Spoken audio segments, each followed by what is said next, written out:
Kopumā tas savai komandai nāk par labu. Neprecīzi spēlē, Ņefķihimiks savā. Un Vārks. Vārks. Vārta augšējais stūris. Fantastisks metiens ar izspēli. Būtībā ne no kā radās. Kaut kas ļoti liels, proti. Nesaprasties, un šeit Vārks nospēlēja lieliski. Jā, arī pavilka vārtsargu uz to vārtu stabu un atlika vien raidīt ripu augšējā vārtu stūrī. Lielām pūlēm Tarki tomēr aizskāra ripu, līdzīgi kā Vārks tālajā stūrī raidīja. Un Ozoliņš, Vārtī, 2-0, fantastisks. Sants Ozoliņš atrada brīvo Sandu Ozoliņu. Šķiet, Miķelis Rēdlis bija ripu pirms tam. Ļoti pārliecinošs sākums, jā, filigrāna piespēle Miķeļa Rēdliha izpildījumā un tikpat filigrāns metiens Sandu Ozoliņa izpildījumā. Denis Arhipo nepieminējām, viņš tagad laukumā arī spēlētājs ļoti liels. Sprūks viens pret vienu. Un cētās ar Kastrikam un uzreiz pēc tam arī 2 minūtes. Nē, soda metiens. Fantastiski. Un Tomas Starki un Jānis Sprūks dosies. Nē, Sprūks tomēr. Acīm redzot, pret viņu tad bija šis pārkāpums. Pret viņu bija pārkāpums. Jā, jo jāizpilda sodmetiens tam spēlētājiem, pret kuru bija pārkāpums. Jā, tātad pret Sprūktu jau bija pārkāpums. Sprūks pret Tarki. Netrāpīja par ripu Jānis. Viss izdarīja pareizi līdz... Turpina spēlēt mazākumā. Stuško spēku paņēmies pret viņu. Labi, sodnieks tur nospēlēja. Cibaks piespēlē vārtu priekšā. Un diemžēl 1-2. Neiemet tu, iemet tev. Viņš tur iedeva Cibaks. Jā, Cibaks, kurš gan cits vēl var tā ieraudzīt un iedot. Jā, precīzi ar metu vārtu priekšā liela būrsmetu. Izdevās it kā iesākt izspēli, bet tikai iesākt Krišāns Rēdlis. Kārsums atspēlē atpakaļ. Miķels Rēdlis tur nogulās.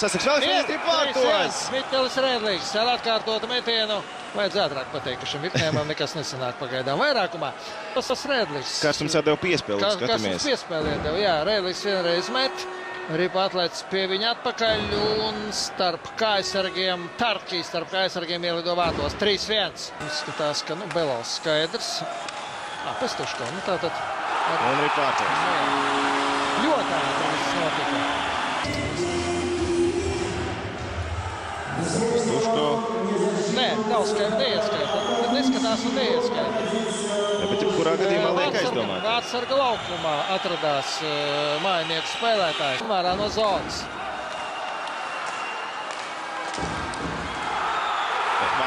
Diemžēl 2-3 no Ņefķihimika puses.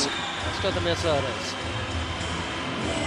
Paturējā deva atpakaļ. Tur 5 pacarbība Milovs Zoros. Nedaudz pat tālu bija mūsu pretspēlētājs. Cīnās ar Koroļovu, izcīna ripu. Piespēlē vārtu priekšā. Tas ir vārtos. Un kurš to hokeistiem? Sotnieks. Koroļovu izcīnīja ripu un zibenīgi piespēlēja Kristapam, kurš nekavējoties meta. 4-2. Spēlē ar Ņefķihimiku. Hipovs. 3-4. Tas ir kaut kāds lāsts. Plausas metiens. Un atkal tikai vienu vārtu pārsvars. Atamies ar Hipovs. Ir labi piespēli izdev starp mūsu aizsargiem un metiens tālajā vārtu stūrī. Ozoliņš. Pār priekšā metas Hipa vārtos. Diemžēl 4-4. Pusotra minūtes beigām. 3 reizes.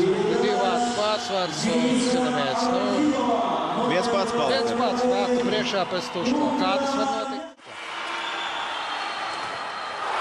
Vārtu. Gandrīz jau noslīdēja labu vidas daļā. Rīpa nost no Lāpsnes pašā, bet... Podziņš. Jā, pret Torpēdo guva vārds Podziņš. Visai eleganti. Skatīsimies, kā viņam veiksies šoreiz. Pret Denisu Franskeviču. Nē, Tomas Tarki vārtos. Tomēr Tarki vārtos. Izrunā, tā kā visi domā, ka Glazačovs ir Glazačovs, bet viņš ir Glazačovs izrunās.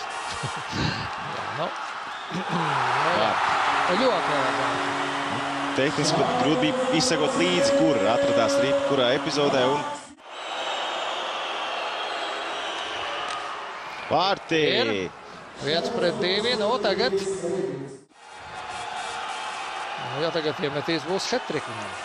Uzvars vārds skaitās. Tā arī ir. Diemžēl arī šoreiz aizvedām tikai 1 punktu, 3 punktu vietā. Tā tas ir 2 spēlēs pēc kārtas mums.